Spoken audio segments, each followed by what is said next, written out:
Au cœur de la société. Au cœur de la société est une émission préparée en synergie par les radios Inzamba, Agatekakawe, Radio RPA, Ijwi Wanyagihugu, ainsi que la radio-télévision Renaissance. Les états généraux de l'éducation se sont clôturés à Bujumbura avec la formulation de plusieurs recommandations, l'insuffisance des ressources humaines et financières, le sureffectif des écoliers, élèves et étudiants dans les classes, etc. Les défis à relever dans ce secteur de l'éducation se situent à tous les niveaux. Et dans le mini-magazine Au cœur de la société, nous avons un invité, professeur Libera Ntibashira Kandi. Vous êtes enseignant à l'Université libre de Bruxelles. Je crois que vous êtes toujours là. Et puis vous contribuez régulièrement depuis plusieurs années dans le secteur de l'éducation. Bienvenue dans cette émission. Merci beaucoup de m'avoir invité. Je peux dire que vous avez également participé à ces états généraux de l'éducation qui se sont tenus à Bujumbura via Zoom, parce que c'était diffusé en direct sur Zoom. Et il y a eu à la fin des recommandations qui visent entre autres la formation des enseignants à tous les niveaux, du préscolaire à l'enseignement supérieur, en passant par l'école fondamentale et post-fondamentale. On a également demandé qu'il y ait la collecte des fonds pour financer l'enseignement, les recherches et l'achat des matériels. Il y a eu beaucoup de recommandations. Vous, en tant que contributeur permanent dans ce domaine de l'éducation au Burundi, espérez-vous des avancées dans l'amélioration de la qualité de l'éducation au Burundi à partir de ces recommandations-là? La réponse est non. Pas du tout alors. Pourquoi? Tout simplement, dans la note conceptuelle qui annonçait notamment ces états généraux de l'éducation, il était stipulé qu'un des objectifs de ces assises, c'était d'évaluer ensemble avec tous les partenaires du secteur le pas franchi dans la mise en œuvre des réformes d'entreprise. Donc je dis bien d'évaluer. Notamment, les grandes réformes, c'est l'école fondamentale, c'est le BMD, donc baccalauréat, master, doctorat, et aussi l'école doctorale. Bon, il y a eu d'autres réformes, mais les principales sont celles-là. Or, pendant les 3 jours, alors que, par exemple, l'école fondamentale a été évaluée sur demande du gouvernement burundais et avec un financement de l'UNICEF, ce rapport n'a pas été discuté. Les recommandations qui se trouvent dans ce rapport n'ont pas du tout été portées à la connaissance des participants. Pourquoi? Parce que tout simplement, ce rapport qui a été caché prouve à suffisance que la réforme a été un véritable fiasco. C'est repris noir sur blanc dans ce rapport. Donc, un des objectifs principaux de ces assises n'a pas été atteint. Oui, c'est vrai, les états généraux de l'éducation ont le mérite d'avoir eu lieu. C'est vrai, beaucoup de thématiques ont été abordées et plus d'une trentaine pratiquement de recommandations. Mais pourquoi je dis que il n'y aura pas des retombées de ces assises, ou du moins l'amélioration de la qualité de l'enseignement qui était un des objectifs visés par ces assises? C'est parce que tout simplement, à l'issue de ces 3 jours, il reste un flou total quant au projet de l'école burundaise. Qu'est-ce que j'entends par l'école burundaise? Pour moi, en fait, il aurait fallu que ces assises soient un nouveau départ de la refondation complète du système éducatif burundais et sortir de ces 3 jours avec un projet de l'école bien défini, c'est-à-dire un projet de l'école qui forme des citoyens et imprégné des valeurs d'Ubuntu et d'Oshingadai, des valeurs de respect, de tolérance, de solidarité, de culture de la vérité, de sens élevé de responsabilité, de l'intégrité morale, de l'honnêteté, bien sûr, en plus des compétences d'analyse des problèmes et de résolution de ces problèmes, d'esprit critique, d'esprit de synthèse, des capacités de communiquer correctement, oralement et par écrit. Et bien sûr la maîtrise d'au moins 3 langues, le Kirundi, parce que vraiment il faut que l'école burundaise mette en avant la culture burundaise, mais aussi 2 langues étrangères, le français et l'anglais. Malheureusement, pendant les 3 jours, malgré les interventions, cette recommandation n'a pas été mise en évidence. Pourquoi? Tout simplement parce que justement, c'était reconnaître qu'il y a des failles dans le système éducatif burundais. Et aussi, c'était toucher le problème numéro 1 de politisation de l'enseignement au Burundi. Et c'est la raison pour laquelle, en fait, certaines thématiques, certaines recommandations qui dérangeaient. Autre raison, l'éducation, ce n'est pas seulement le savoir qu'on transmet en classe, mais il y a aussi le comportement des adultes. Parce que les jeunes ont besoin d'une référence. On ne peut pas donner des directives de bonne conduite, vie et mœurs, alors qu'un directeur d'école, un enseignant, couche avec ses élèves. Vous savez, le problème existe. Donc, d'où la raison pour laquelle de mettre en avant ces valeurs. Et moi, personnellement, sur ce point, c'est le préalable. Hein, donc, c'est le préalable. Et puis, il n'y aura pas de qualité de l'enseignement. On a parlé longuement de pilotage du système éducatif burundais. Qui sont les pilotes? L'enseignant pilote sa classe, le directeur pilote son école, l'inspecteur pilote au niveau de la commune ou de la région, et ainsi de suite, jusqu'au ministre qui doit piloter l'ensemble du système éducatif burundais, d'arrêter des programmes, des choix politiques. Mais pour que justement la qualité de l'enseignement ait lieu, il fait que tous ces pilotes mettent en avant ces valeurs. Autrement dit, quel est le produit fini de l'école burundaise?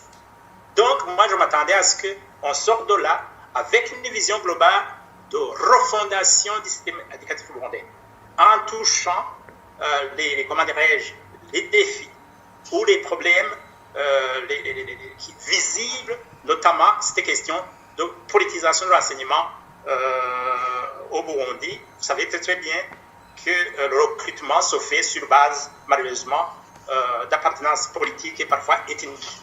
Et voilà.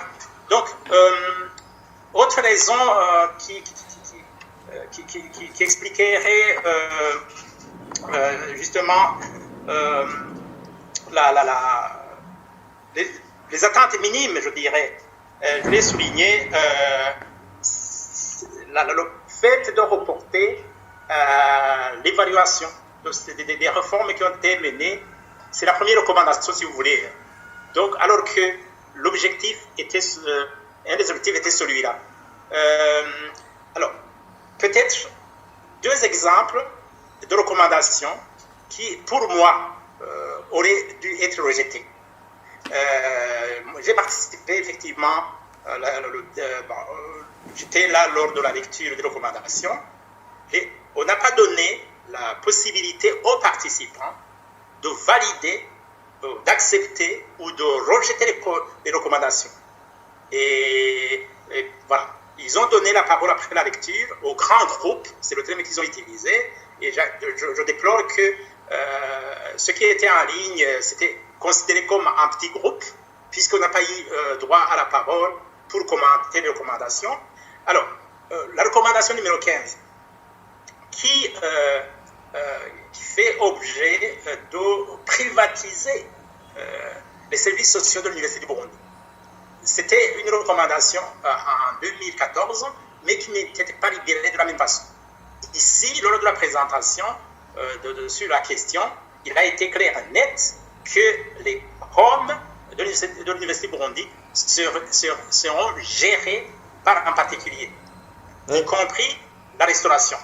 Donc, privatiser les services sociaux au Burundi, alors que l'Université du Burundi accueille la majorité des enfants dont les parents n'ont aucun revenu, ça donne froid au cœur. Mais en ce qui concerne les hommes universitaires, j'ai vu que on a mis qui seront gérés conjointement entre le public et le privé. C'est la meilleure façon de dire, d'une façon cachée, que la gestion des homes et le restaurant seront privatisés en fait. C'est en particulier. Autrement dit, je pense qu'ils vont signer un contrat avec l'Université du Burundi et décider le montant qu'il va verser chaque mois, je ne sais pas, mais la gestion reviendrait au particulier. Le privé, c'est le gain. L'objectif, c'est le gain. Et dans tous les pays du monde, il y a toujours des cas sociaux. C'est-à-dire, malheureusement au Burundi, la majorité des enfants, des étudiants qui fréquentent l'Université du Burundi sont originaires de la campagne, dont les parents n'ont aucun revenu, donc incapables de financer,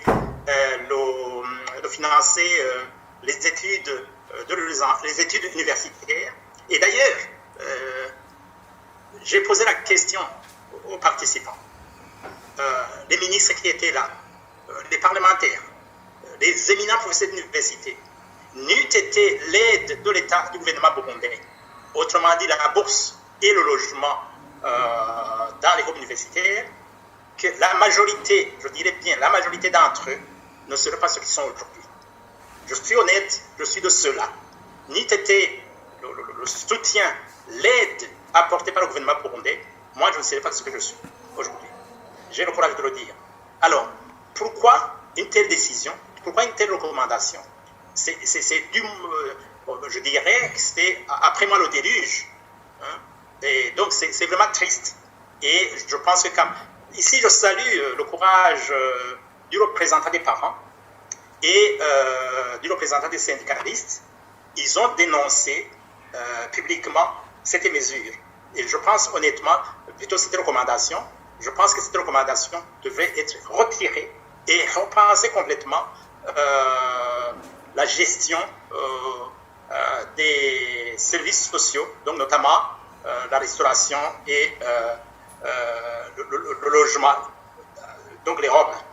Et d'ailleurs, ce serait malin de communiquer publiquement avec les partenaires internationaux que l'Université du Burundi et l'ENS accueillent des enfants dont les parents sont démunis et mobiliser des fonds justement pour appuyer l'Université du Burundi et l'école normale supérieure parce que ce sont des enfants, les étudiants qui fréquentent ces deux établissements sont des enfants dont les parents n'ont pas beaucoup de moyens.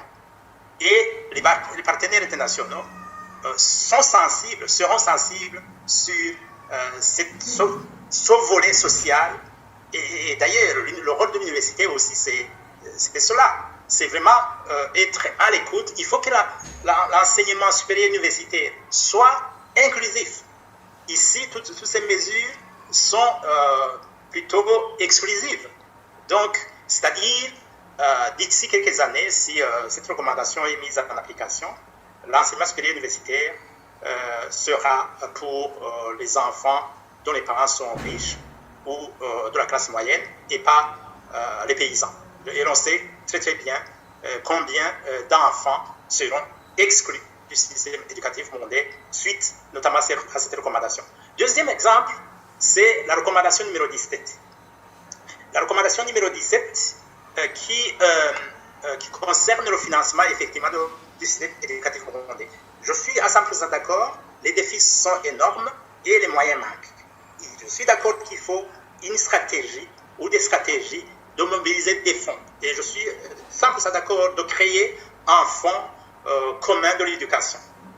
Mais aller ponctionner le maigre salaire des fonctionnaires de la fonction publique principalement, donc, comment dirais-je, une ponction de plus, puisqu'on sait déjà qu'il y a des retraits au salaire des fonctionnaires pour financer, qui ont été décidés dans d'autres cadres. Or, on sait aujourd'hui au Burundi que les salaires sont bas, que le franc burundais a fortement dévalué et que les prix des premiers denrées, des premières nécessités ont fortement augmenté. Alors, aller ponctionner un millième du salaire du petit enseignant, je trouve quand même ça ne va pas. Il y a un grand problème en fait. Alors qu'il y a d'autres solutions qui ont été proposées, notamment augmenter des taxes sur les produits de luxe, c'est-à-dire, par exemple, tout ce qui est liqueur et champagne, c'est-à-dire tout ce qui est véhicule, par exemple, tout ce qui est le tabac, les quitus, autrement dit, les produits importés, les billets d'avion. Et là, on ne touche pas le bas peuple, on ne touche pas ces fonctionnaires qui ont un petit salaire. Voilà, donc, et cette recommandation pour moi aussi est à reformuler et pas vraiment sanctionner toujours d'une certaine manière les fonctionnaires de l'État alors qu'ils paient déjà des impôts. Donc, il y a un grand souci. Pourquoi cette mesure qui a été proposée n'a pas été retenue, donc d'augmenter les taxes sur des produits de luxe, mais qu'ils ont mis en avant, disons, le retrait d'un millième du salaire des salariés. Bon, voilà. Mais, donc, il y a d'autres... Mais sur ce cas précis, on a également exigé le prélèvement fiscal aux grosses entreprises, mais également le prélèvement de 1,5% des recettes fiscales pour le financement de l'éducation. Mais 1,5% des impôts, je suis 100% d'accord, puisque ces impôts sont déjà payés. Mais par contre, pour les fonctionnaires, moi je ne suis pas du tout d'accord pour des raisons que je viens d'évoquer effectivement. Ok, contribution comment dirais-je, des Burundais, mais en tenant compte de la réalité burundaise, notamment la pauvreté, les salaires qui sont bas, la dévaluation de la monnaie burundaise, comme je le soulignais, et les prix de première nécessité qui ont fortement augmenté. Et donc voilà, il y a effectivement des pistes de solutions, mais qui ne frappent pas le petit citoyen. Ok, les gros salaires, je serais d'accord, mais c'est pourquoi je disais qu'il faudrait reformuler la recommandation, mais surtout pas, franchement, toucher sur les salaires des fonctionnaires, dont les montants sont tellement bas. Et à propos justement de l'enseignement supérieur, il y a des participants qui ont demandé que le prêt bourse soit majoré. Vous savez que le prêt bourse, c'est à partir de 60 000 francs. Et ils ont demandé qu'il soit majoré, même le secrétaire permanent, je crois, de l'éducation, du ministère de l'Éducation, en a parlé. Et qu'est-ce que vous en pensez, vous? Concernant le prêt bourse déjà, c'est ma position qui date des années. J'ai combattu, j'ai dénoncé cette mesure. Ça n'a aucun sens. Ça n'a pas de sens. Pourquoi? Si on donne, donc on instaure le prêt bourse effectivement, l'État doit s'engager à trouver de l'emploi pour tous les lauréats, pour qu'ils puissent rembourser. Aujourd'hui, la majorité des lauréats des universités burundaises sont où? Dans la rue. Les taxis motos, les taxis vélos, comme vous le savez très bien, etc. Ce sont les sièges universitaires. Ce sont des serveurs dans des restaurants, de petits jobs. Donc, ça n'a aucun sens. Et d'ailleurs, ce prêt bourse comment il est géré aujourd'hui. L'État est incapable de verser avec chaque mois, à la fin de chaque mois, son pré-bourse. Donc, pour moi, première chose, c'est pourquoi je disais que ces assises auraient été un point de départ pour la refondation du système éducatif burundais. Pour moi, il faut purement simplement supprimer le pré-bourse, garder comme bourse, effectivement augmenter la bourse.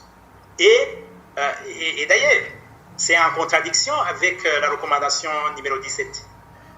Pourquoi, à quoi servira ce fonds? Un parent va payer de l'argent pour financer l'éducation et en même temps, on donne un pré-bourse. Et son fils ou sa fille s'endette. Ça n'a aucun sens, il y a une contradiction. D'accord, il faut effectivement financer le système éducatif burundais, mais supprimer la bourse. Plutôt supprimer le pré-bourse. Garder la bourse. Il faut que ce fonds de solidarité, et d'ailleurs c'est une des raisons pour laquelle ça pourrait motiver, encourager les Burundais à financer le système éducatif burundais. Sinon, c'est mitigé. D'ailleurs, la question qui a été posée, c'est comment ce fonds commun de l'éducation sera géré. L'on sait comment aujourd'hui les caisses de l'État sont gérées. Hein?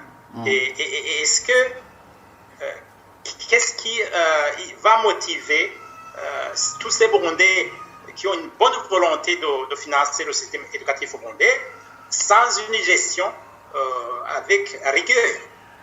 Donc, pour répondre à la question, ma position est claire.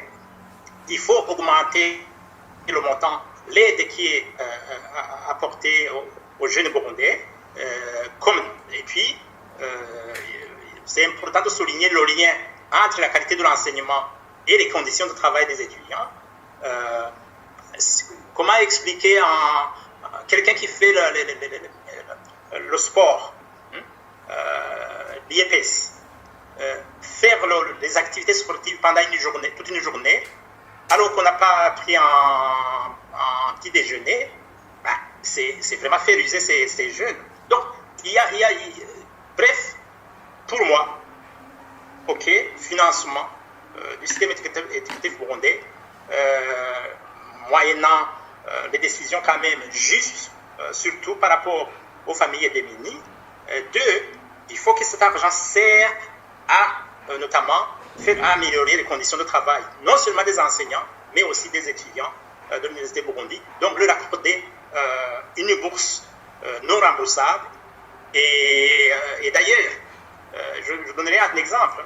L'Haïti, c'est un pays pauvre, comme le Burundi. Mais l'enseignement est gratuit, depuis l'école primaire jusqu'à la fin des études de l'université. Il n'y a aucun frais. Pourtant, la pauvreté est la même. Donc, les deux pays sont comparables par rapport à la richesse. Et si l'Haïti est capable de faire, sachant que la gestion là aussi en Haïti c'est problématique, si l'Haïti est capable de faire cela, le Burundi est capable de le faire. Et donc voilà, c'est ça ma position par rapport à cette question de pré-bourse. Justement, c'est le manque de financement, l'insuffisance de financement du secteur de l'éducation, ça s'est observé à tous les niveaux. Et vous avez entendu le vice-président de la République qui a proposé par exemple au niveau de l'école fondamentale que les natifs et la population qui contribuent pour la construction des écoles puissent également contribuer pour l'achat des bancs pupitres pour chaque classe construite. Et qu'est-ce que vous en dites? Ça, c'est la démission du gouvernement, dans le gouvernement en fait. Le rôle de l'État, il y a 3 missions principales. C'est éduquer sa jeunesse. Éduquer, ça signifie financer aussi les études. 2, c'est soigner sa population. 3, c'est alimenter sa population. Donc, si un gouvernement, l'État dit les parents, financez tout pour l'éducation de vos enfants, je me pose la question, les impôts qui sont payés par la population, ça servira à quoi? À enrichir certaines personnes? Vous voyez ce que je veux dire? Donc, ça c'est comment dirais-je,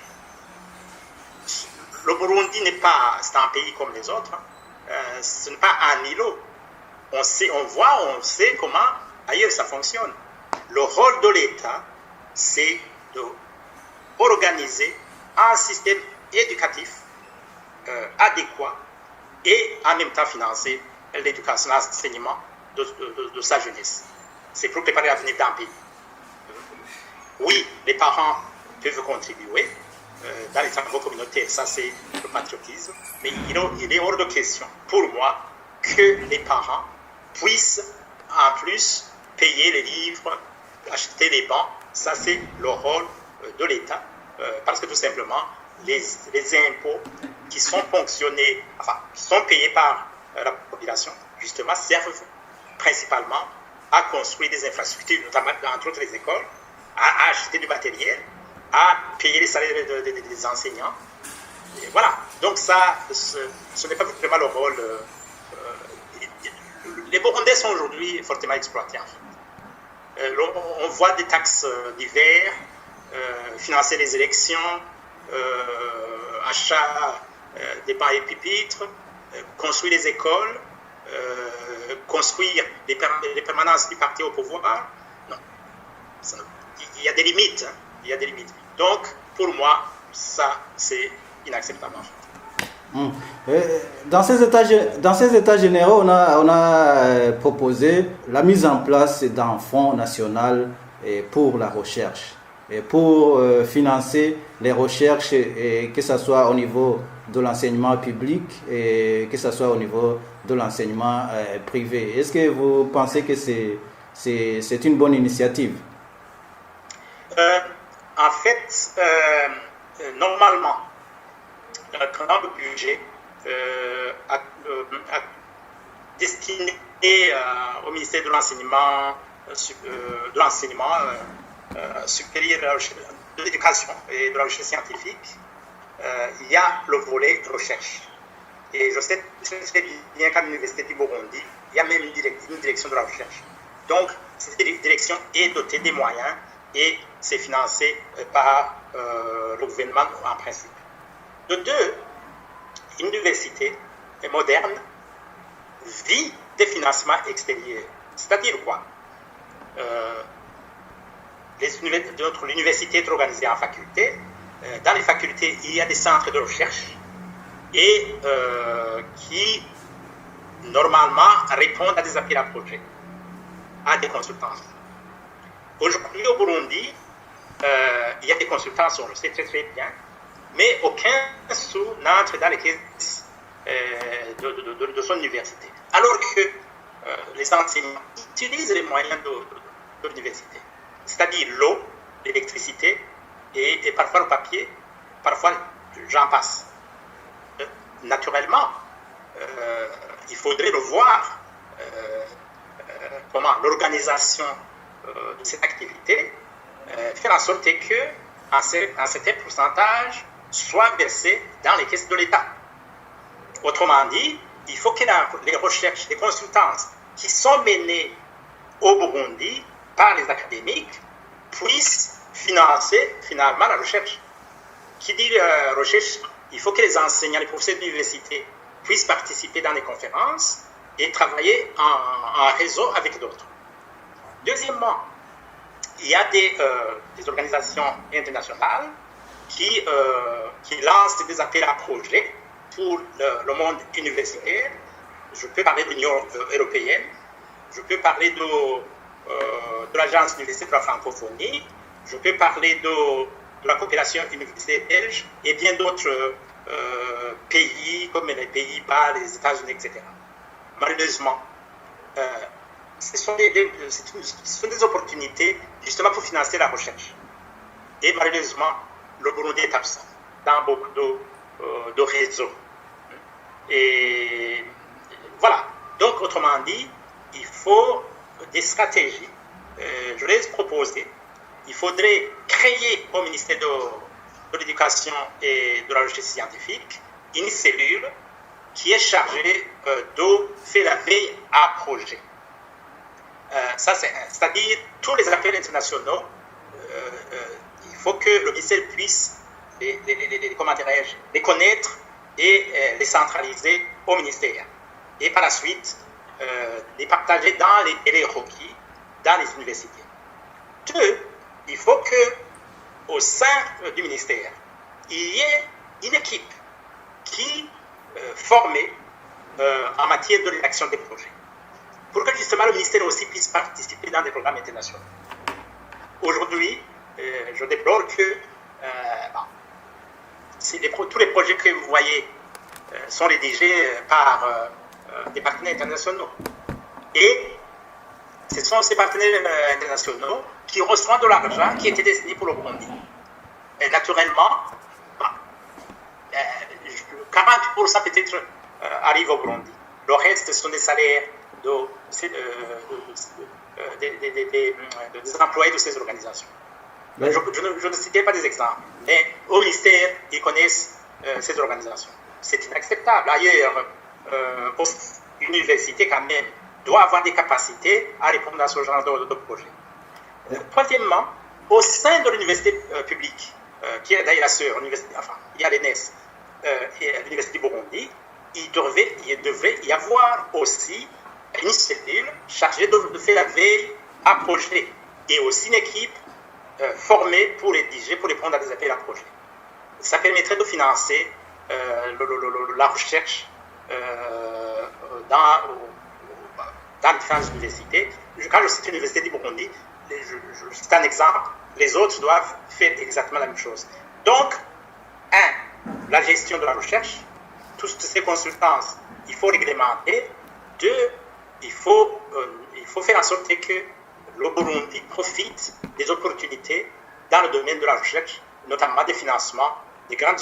L'Union européenne lance des appels, donne des fonds jusqu'à 1 million d'euros, en partenariat avec, bien sûr, c'est un réseau. Mais là-dedans, ça permet de financer les équipements. Je pourrais citer des exemples. Je viens de coordonner un projet européen qui s'appelle RIA-MOOC, qui consistait à accompagner les universités africaines à créer des MOOC. Et toutes ces universités ont été équipées en studio d'enregistrement des cours. Vous voyez? Et qu'est-ce que vous voulez? La balle est dans le camp, justement, des décideurs politiques. C'est la raison pour laquelle je déplore que les États généraux n'ont pas abordé d'une façon détaillée, en associant des experts qui se connaissent, pour justement partager cette expérience. Voilà. Donc, pour qu'en fait, quand on fait des propositions, on sache clairement à quoi s'attendre.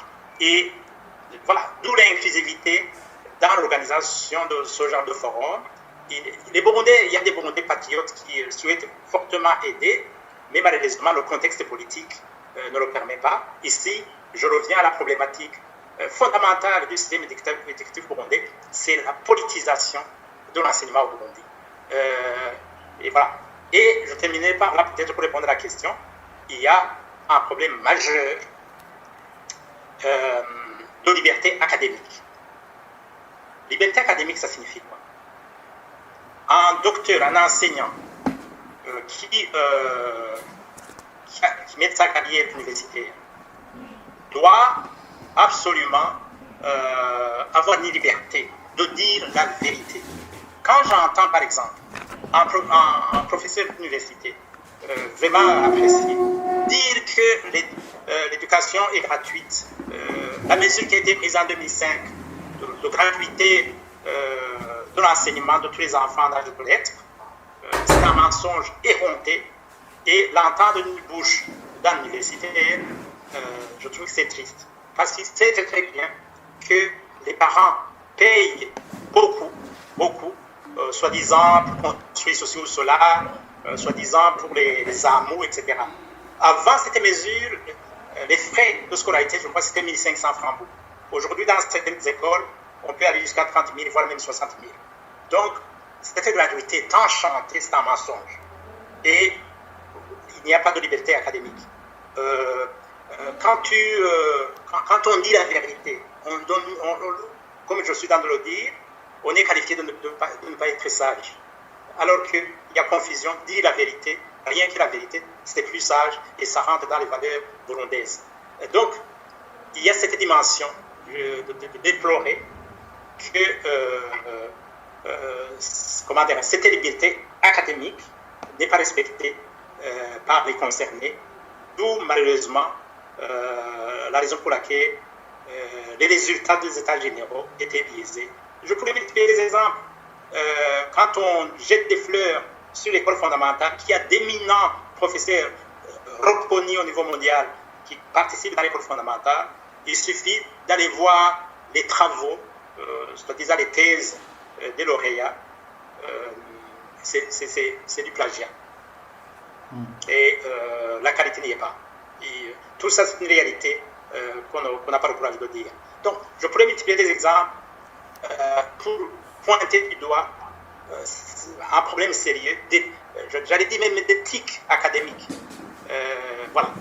Donc, il y a beaucoup de choses à dire sur le système éducatif. Bon, ce qui favorise ce manque de qualité justement de l'enseignement, il y a la formation des enseignants. Et par exemple, dans ces états généraux, on a dit que les enseignants, par exemple, au niveau de l'enseignement supérieur, ne sont pas formés en pédagogie universitaire. Donc, c'est la même chose au niveau de l'école fondamentale. Les enseignants ne sont pas finalement formés à enseigner. C'est un drame, hein? C'est un drame parce qu'au Burundi, il y a des enseignants au niveau de l'école fondamentale qui enseignent des matières qu'ils ne connaissent pas, même des langues qu'ils ne parlent pas. Parce qu'aujourd'hui, suite à justement cette réforme, il y a des enseignants qui enseignent 4 langues: le français, l'anglais, le kirundi, le swahili. Donc, et parmi eux, ils le disent, tous les témoignages, il y en a qui n'ont jamais suivi un tel cours.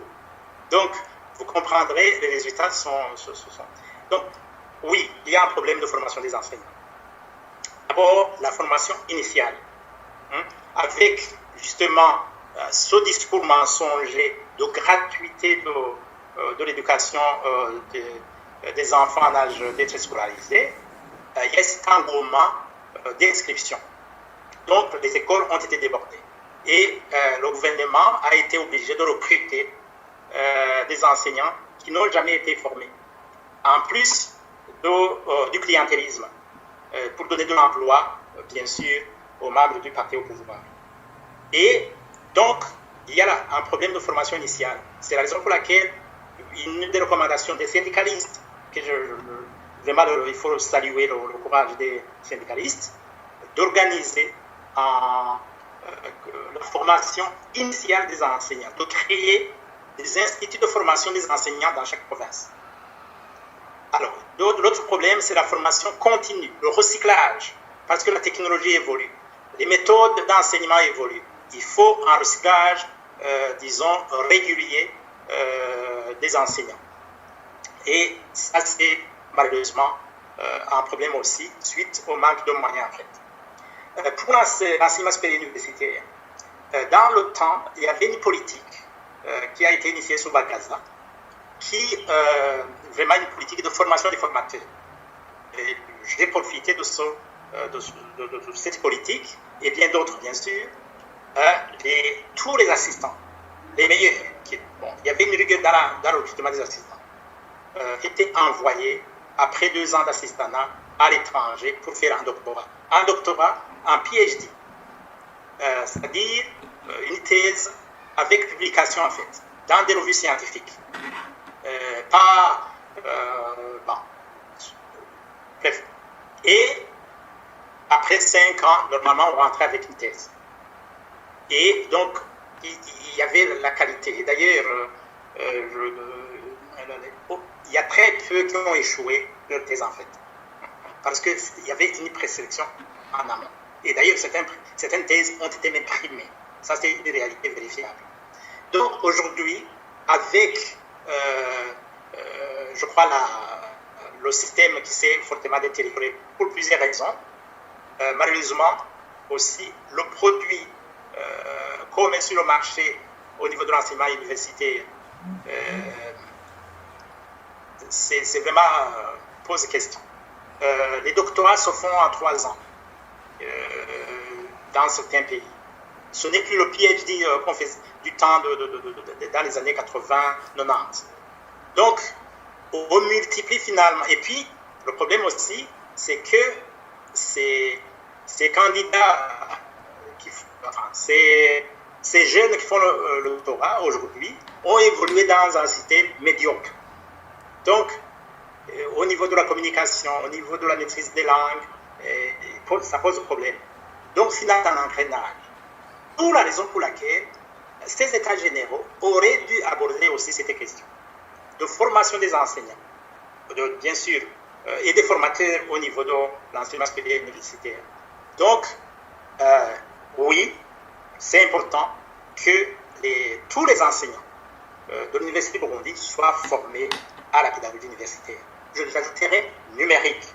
Numérique parce que tout simplement, avec la crise sanitaire, dans certains pays africains, ils ont souffert, ils ont été obligés de fermer les universités. D'où, on ne sait pas, une autre pandémie qui pourrait apparaître. Et donc, il faut que l'Université de Burundi se prépare vraiment à basculer à l'enseignement à distance. Et d'ailleurs, comment former ces plus ou moins 7 millions de jeunes qui ont moins de 25 ans. Donc, il faut vraiment un enseignement à distance. Et donc, oui, il faut systématiquement organiser des formations des enseignants dans toutes les universités sur la pédagogie universitaire et numérique. Et je crois que nous tous, la majorité des Burundais, sont prêts à aider, si bien sûr un cadre est bien défini, on peut donner ces formations à distance. Je le fais dans d'autres pays, pourquoi pas au Burundi, et bon, comment dire, en tout cas mes collègues de l'Université de Burundi savent très bien que je suis disponible parce que j'ai déjà fait toute cette université, et comme je le fais d'ailleurs pour les autres pays. Et ça fait mal au cœur justement de ne pas aider mon pays suite au contexte politique en fait. Ouais. Je pense qu'ils vont entendre votre disponibilité à contribuer pour le pays. Il y a quelque chose qui a été évoqué au niveau de ces états généraux. Ils ont parlé de sureffectif. C'était au premier jour des états généraux. Le sureffectif dans les classes. Il y a des propositions de solutions. Il y a le secrétaire permanent de l'éducation nationale et de la recherche scientifique a proposé la réduction du taux de natalité. Mais même le professeur Ngaïm Henda, je crois, il a proposé la même chose. Et pensez-vous que c'est une solution durable? Non, je crois que c'est une mesure qu'on chante depuis des années, d'encourager les Burundais à faire moins d'enfants. Depuis d'ailleurs le régime de Bagaza. Donc il faut être réaliste. Et puis, ça c'est normalement, si vous voulez, c'est même privé. On ne décrète pas le nombre d'enfants que chaque Burundais doit faire. Donc, ok, il faut encourager la réduction des naissances. Mais je ne vois pas comment, vraiment, concrètement, j'ai entendu d'autres qui disent qu'il faut envoyer les femmes faire des doctorats. Comme ça, ils ne feront pas beaucoup d'enfants. Bon. Bref, ce n'est pas sérieux, quoi. Plutôt, il faut chercher des solutions qui tiennent la route. Et réalistes. Bien sûr, qui coûtent. Mais... Plutôt, on y reviendra. Je vais y aller directement. Il suffit au Burundi de augmenter le nombre d'écoles. Je m'explique comment. Il suffit de faire une carte scolaire. On connaît, je prends un exemple, le petit séminaire de Kanyosha. Quand je parle de petit séminaire de Kanyosha, je fais allusion à d'autres. Je pourrais citer le collège de tel. En tout cas, là, il y a un enseignement secondaire.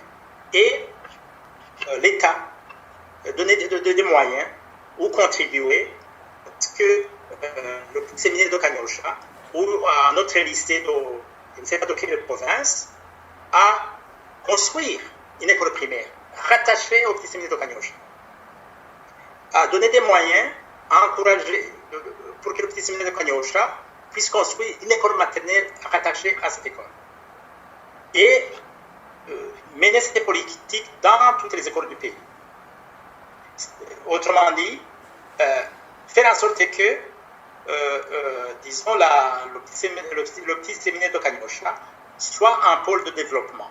C'est-à-dire doter ce groupe scolaire qui comprendrait une école secondaire, une école primaire et une école maternelle à être un pôle de développement. Comment? En construisant des infrastructures, notamment une bibliothèque. Une bibliothèque qui serait partagée non seulement par la population environnante, mais aussi par l'école secondaire, l'école primaire et l'école maternelle. Les infrastructures sportives. Faire bénéficier de ces infrastructures sportives aux populations environnantes. Les bibliothèques, j'en ai parlé, l'outil informatique, etc. Donc, ça permettrait, de résoudre justement le problème de pléthorique dans les classes. Ça permettrait d'améliorer la qualité de l'enseignement parce que si le petit séminaire de Kanyosha se classe parmi les meilleures écoles, ça va de soi que la qualité sera la même, la rigueur dans la gestion sera la même au niveau de l'école maternelle et au niveau de l'école secondaire. Rien n'empêche qu'il y ait plusieurs classes parallèles A, B, C dans cette école primaire. Hein, vous voyez? Et le faire partout où il y a des écoles secondaires. Le faire partout, là il y a des collèges communaux. Et ça permettrait petit à petit de trouver cette solution de nombre de classes pléthoriques dans les classes. Et ça permettrait aussi de partager les ressources informatiques, bibliothèques et infrastructures sportives. C'est-à-dire, un terrain de football va servir à l'école secondaire et aussi au cours de sport pour l'école primaire. Vous voyez, donc c'est question de réflexion. Tout ça, je l'ai proposé en 2014. Voilà, donc c'est ce genre de réflexion, d'innovation qu'il faudrait plutôt privilégier plutôt que d'aller dans... Sans toutefois, je ne dis pas qu'il faut encourager les Burundais à faire moins d'enfants. Je suis d'accord, mais il n'y a pas de coup de baguette magique pour justement réduire le taux de naissance. Et voilà. Donc, autre chose, j'ai parlé de l'enseignement à distance, qui pourrait aussi permettre de réduire le nombre d'enfants par classe. Le Sénégal a lancé en 2013 une université virtuelle du Sénégal. Aujourd'hui, 9 ans après, cette université privée a plus ou moins 39 000 étudiants. Ça a été un véritable succès, y compris le réseautage, l'accès à Internet. Donc, le modèle sénégalais pourrait servir au Burundi. Donc, c'est ce que j'attendais personnellement dans ces états généraux. Essayer de trouver des solutions innovantes et voilà. Donc, je crois que j'ai répondu à la question en fait. Donc, pour vous, le taux de natalité élevé ne cause pas de problème. Donc, on peut résoudre... Non, le taux de natalité pose problème. Mais, je dis, ce problème est là et il n'y a pas de coup de baguette magique pour réduire le nombre de naissances. Oui. Et puis, le problème est déjà là, puisque plus ou moins 7 millions de jeunes ont moins de 25 ans. Donc, l'âge scolarisable Il faut trouver une solution pour ces... Ils ont évoqué, ils ont parlé d'une solution politique. Justement, quelques jours avant, j'ai vu le président de la République parler de ce problème. Il a dit qu'il attendait le recensement général pour prendre une décision à propos de cette limitation des naissances, justement. Et ça, c'est quand même violer les droits de l'homme aussi. Si moi, je souhaite faire 5 enfants pour des raisons personnelles, est-ce que l'État peut décider de me sanctionner? Vous voyez? Et puis, au Burundi, les enfants, c'est une richesse. Donc, il y a la culture burundaise aussi. Donc, on ne peut pas aller à l'encontre de notre culture. Donc, ce que je veux dire, je suis 100% d'accord, c'est un problème, hein, je ne le nie pas. Mais pour résoudre le problème du système éducatif burundais, il faut aller vers les solutions qui donneraient des résultats rapidement, plutôt que compter sur la réduction des naissances qui se fera lentement. Et je le dis, déjà, si on oublie, disons que le taux de croissance de la population tombe à 0, mais qu'est-ce qu'on fait de 7 millions? Donc les 61% de la population qui doivent être scolarisés. Le problème est là. Donc, il faut effectivement encourager la population à réduire les naissances, mais aussi trouver des solutions pour cette réalité qui est déjà là. Je vais revenir sur votre proposition au niveau des États généraux. Vous avez demandé pourquoi le gouvernement ne pouvait pas faire en sorte que toutes les écoles soient des écoles d'excellence, au lieu de sélectionner. Est-ce que vous pouvez développer encore plus? Oui, c'est vraiment ça me fait mal au cœur, cette politique de diviser, de faire des classifications. Quand j'entendais même dans les États généraux parler de grands groupes pour intervenir, et donc il y a cet esprit de faire des classifications, de diviser, même dans les discours politiques. On ne s'en sort plus. Les exemples sont multiples. Alors, au niveau de l'enseignement au Burundi, il faut essayer de prendre des mesures qui permettraient à ce que toutes les écoles du pays soient meilleures, soient d'excellence. Parce que les écoles forment tous les enfants du pays. Ok, il y a des enfants qui émergent dans une classe, mais ce n'est pas une raison pour laquelle il faut les séparer des autres. Parce que dans un système éducatif, il faut cultiver l'esprit de travail collaboratif, faire en sorte que les meilleurs remorquent les moins faibles. Et il faut penser aussi à l'organisation du pays. Pourquoi on ne dit pas, il faut des critères de choix des ministres, parler de l'excellence sur base des critères bien définis. Pourquoi le choix des présidents? Vous voyez? Donc, il faut que vraiment les Burundais soient unis, réconciliés sur le point de vue, éviter les classifications, peu importe. En plus particulièrement pour le secteur de l'éducation, c'est clair et net. Un pays est bâti par des compétences. On a besoin, on en a parlé, des infrastructures, les routes. On a besoin des ingénieurs, agronomes, des ingénieurs, des architectes, des géologues, etc., des médecins. Hein? Donc, d'où viendront tous ces, pas nécessairement il faut vraiment privilégier la qualité de l'ensemble du système. Et d'ailleurs, je ne pense pas que ceux qui fréquentent les écoles d'excellence sont véritablement les meilleurs. Parce que tout simplement, les conditions de travail, ils ont tout en fait. Ils sont à l'internat, comme dans le passé. Ils ont assez de matériel, ils ont les meilleurs enseignants.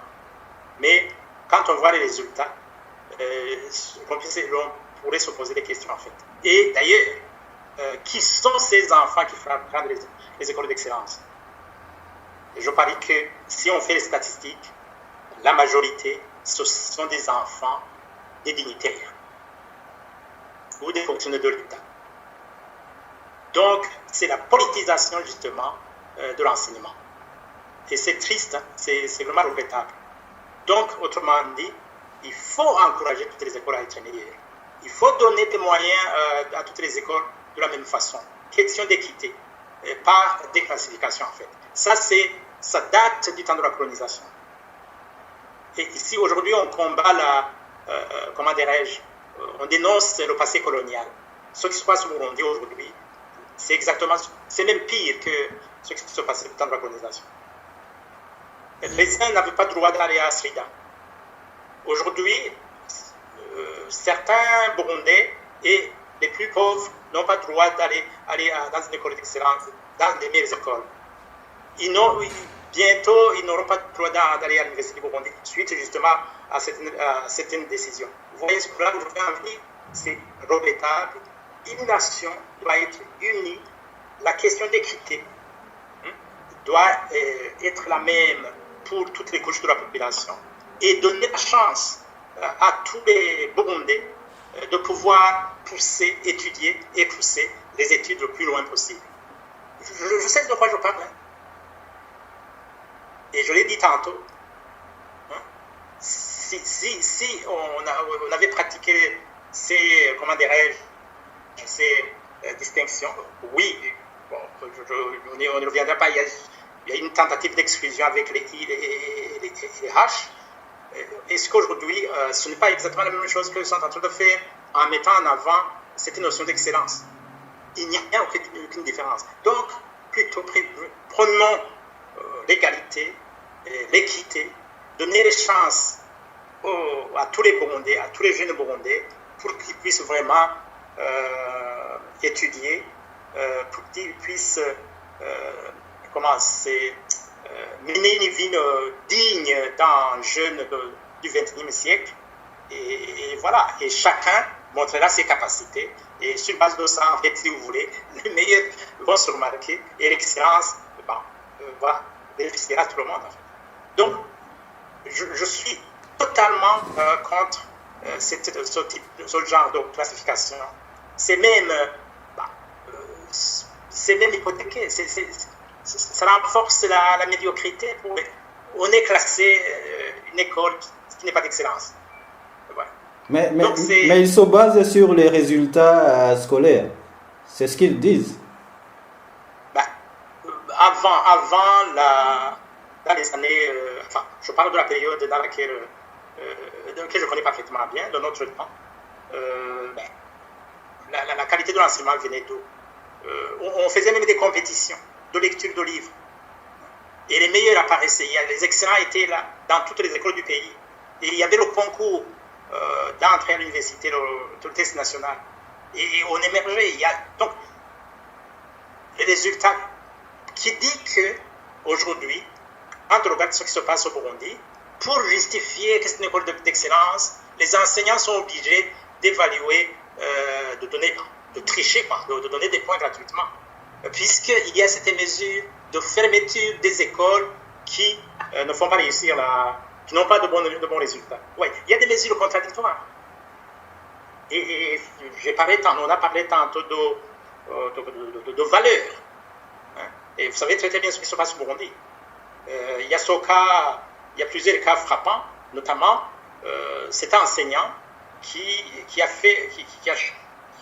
laissé tomber ses habits, qui a mis le costume ou l'uniforme de son école et qui a passé un examen à la place d'un enfant. Et je pourrais multiplier d'autres exemples. Donc, est-ce que réellement l'évaluation est objective? Ou alors les directeurs sont obligés de donner des consignes pour justifier justement et pour garder les faveurs d'écoles d'excellence? Donc, l'on pourrait se poser 1000 questions en fait. À partir des cas concrets, déjà vécu des cas malheureux, de tricherie qu'on observe ici et là. Bref, je doute fortement et ce n'est pas la meilleure solution. Donc, Et puis il faut que ce soit cohérent. Aujourd'hui, on parle de financer le système éducatif burundais. Et en même temps, on classe les écoles en excellence. Et finalement, l'argent qui sera versé par les parents dans ce fonds de solidarité, ce fonds commun pour l'éducation, sera pour toutes les écoles où on donnera un grand pourcentage aux écoles d'excellence. Vous voyez, il n'y a pas d'équité. Autrement dit, il faut, financer effectivement, les Burundais doivent se mobiliser pour financer l'enseignement, mais il faut qu'il y ait l'équité. Et éviter ces classifications, en fait. Parfois même, je dirais, fantaisistes. Objectivement, franchement, c'est discutable, mais... Une toute dernière question. Vous avez entendu professeur Gaspard Wanyangimbona, lorsqu'il a pris la parole au premier jour, il a dit je vois que certains visages ont changé depuis les États généraux de 2014, mais nous nous retrouvons face au même problème. Qu'est-ce qu'on peut faire pour éviter que dans les États généraux prochains, peut-être, on ne se retrouve pas face au même problème d'il y a quelques années? Premièrement, il a été honnête. Il a été aux commandes pendant plusieurs années. Il était le président de la commission qui a préparé les assises de 2014. Par la suite, il est devenu ministre, en passant par le rectorat. Donc, s'il y a échec, il est quand même un peu responsable. Et l'équipe a changé, mais malheureusement, il y a une continuité. Pourquoi? Qui est le ministre aujourd'hui de l'éducation et de la recherche scientifique? C'est le meilleur ami de Gaspard. Il est biologiste comme lui. Les principaux cadres au ministère, je pourrais citer des noms. Vous n'avez qu'à vérifier, vous êtes journaliste. Ce sont des biologistes.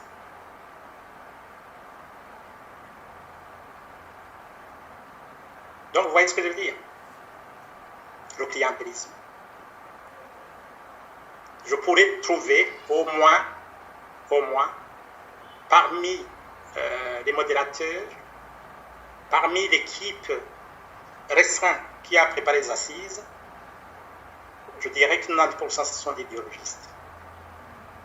Je ne suis pas contre les biologistes. Justement, c'est un constat. En fait, je les connais. Parce que la majorité ont été à l'ULB. On fait le thèse à l'ULB ou en Belgique. Donc, pour dire, le problème du système éducatif burundais est bien là. Le clientélisme, la politisation, aucune innovation. Quand on donne une idée contraire à ce qui est souhaité probablement par le pouvoir, on devient un ennemi. Alors qu'on cherche l'intérêt général. Autre problème. J'ai parlé de liberté académique. Je n'y reviens pas. Pourquoi, en fait, les gens violent leurs droits, notamment ces éminents professeurs qui, au lieu de dire la vérité, au lieu d'assumer ce qu'ils croient, ils s'alignent sur le discours des politiciens. C'est parce que tout simplement, ils sont intéressés par les finances. Vous savez, tous les intervenants, ils ont eu des émoluments. C'était des consultants, ils ont été payés. Tous les participants, enfin la majorité des participants à ces états généraux, ils ont eu droit à ce qu'on appelle frais de déplacement. Autrement dit, ils sont achetés pour défendre le discours probablement décidé ailleurs. Donc, c'est pour dire quoi? Les visages ont changé, mais il y a une continuité parce que, voilà, c'est un ami, je remplace un ami, je ne peux pas dénoncer qu'il y a eu échec, tout ceci ou cela. C'est la raison pour laquelle le grand projet, la grande réforme qui a été évaluée, comme je le disais, on a enterré le rapport dans un cabinet d'audit burkinabé. Alors, qu'est-ce qu'il faudrait faire pour que dans 4 ans ou 8 ans, les problèmes soient les mêmes? C'est exactement ce qu'on a dit tout au long de ces échanges. Il faut un projet de l'école qui promeut les valeurs dont j'ai énuméré au Burundi Bushingantahe. Pourquoi? Parce que ça permettra de piloter de façon professionnelle le système éducatif burundais. Ça permettra de faire en sorte qu'il y ait la discipline dans les écoles. Ça permettra vraiment de définir le profil à la sortie de l'université. J'ai parlé des ingénieurs, des médecins, etc. Il faut revoir un programme qui répond aux besoins du pays, en mettant en avant la maîtrise des langues. Vous savez, parce que tout simplement, il faut connaître la langue dans laquelle on étudie pour pouvoir réussir. Il faut être capable de s'exprimer. Vous savez que la communication est importante dans une carrière, en fait. Et puis, je le dis pourquoi. Vous voyez, vous avez vu sans doute des vidéos qui circulent, y compris comment certaines autorités s'expriment dans certaines langues, au lieu de parler d'ailleurs, avoir le droit de parler en kirundi. Donc, le projet de l'école est faire en sorte que les valeurs de Burundi, de Bushingantahe, soient intégrées dans le pilotage, dans la gestion du système éducatif burundais, à tous les niveaux. Et, bien sûr, mobiliser des moyens pour, disons, équiper les écoles et essayer de réduire le coût en faisant, il y a plusieurs façons de le faire, en faisant des achats groupés et en faisant profiter des infrastructures à un ensemble d'écoles, j'ai parlé d'écoles secondaires, primaires, etc., et maternelles. Donc, voilà, en peu de mots, il faut vraiment innover, il faut trouver des solutions novatrices et bien sûr, sans oublier bien sûr la formation des enseignants, la formation initiale et continue, la formation des enseignants de l'Université Burundi en pédagogie universitaire et la carrière enseignante doit être revalorisée. Et donc, c'est vraiment tout ce base doit s'intégrer dans ce que j'appelle projet de l'école burundaise refondé complètement en fait. Donc sinon, et puis avoir le courage de se regarder dans le miroir, de reconnaître que les réformes ont échoué et revoir les choses comme c'était prévu dans la note conceptuelle. C'est pourquoi, en écoutant les recommandations, je suis parti fortement mitigé. Donc voilà, une série de... peut-être ceux qui m'écoutent, ils vont dire, voilà, c'est ce qu'ils ont fait dans les recommandations. Non. Clairement, les recommandations, pour moi, les assises, c'était, d'une part, privatiser la régie des œuvres universitaires, privatiser les internats, c'est-à-dire chercher de l'argent, en fait. Et c'était la recommandation numéro 17, de ponctionner les salaires des enseignants, soi-disant pour financer le système éducatif burundais, mais je ne crois pas du tout. Je ne crois pas du tout. Quand on regarde la gestion du pays, la gestion de la chose publique, je ne crois pas du tout que la volonté, c'est vraiment d'améliorer la qualité de l'enseignement. Merci beaucoup, professeur Libera Ntibashira Kandi. Vous avez quelque chose, vous vouliez ajouter quelque chose?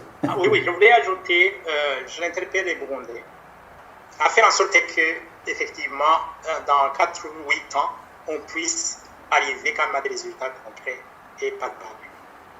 Et notamment, être vigilant sur les réformes et exiger que malheureusement, il n'y a pas une recommandation dans son sens, que toutes ces recommandations soient suivies par un comité inclusif, véritablement inclusif. Pas justement les personnes qui sont mandatées pour défendre la politique du gouvernement, mais plutôt associer les syndicalistes, associer les représentants des parents, pour justement faire en sorte que dans 8 ans, il n'y ait pas, disons, une autre séance, d'autres assises pour répéter la même chose et constater les dégâts et faire le même exercice pour attendre encore 8 ans. Enfin, pourquoi je suis vraiment sceptique, j'invite les Burundais à vérifier qui gèrent les diplômes, la numérisation des diplômes. Donc, c'est un dossier que j'ai essayé d'instruire, qui montre clairement ce qui se cache derrière parfois certaines réformes. Donc, il y a une société qui numérise tous les diplômes et tous les lauréats doivent payer chaque année des frais soi-disant de conserver ce diplôme. Et les employeurs ne doivent pas accepter d'autres diplômes que les formats électroniques. Vous êtes journaliste, je vous invite à faire des enquêtes et vous constaterez la gravité en fait, de la situation. Peut-être que c'est un sujet qu'on peut aborder prochainement. Je vous remercie beaucoup, professeur Libera Ntibashira Kandi, d'avoir accepté de participer à l'émission Au cœur de la société et d'aujourd'hui, de ce 18 juin 2022.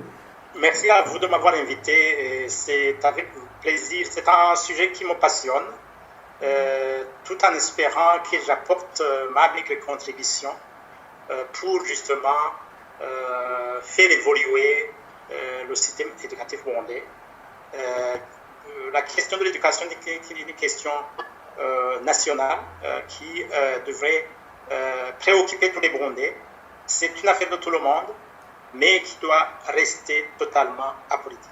Merci beaucoup. Je rappelle que vous contribuez justement depuis plusieurs années. Vous contribuez à l'amélioration de l'éducation au Burundi. Chers auditeurs, c'est par ici que nous mettons un point final au mini-magazine Au cœur de la société. Merci à vous tous qui nous avez suivis. Et à la présentation, vous avez vu que c'était Émile Nibasumba. Au revoir et à la prochaine. C'était l'émission Au cœur de la société.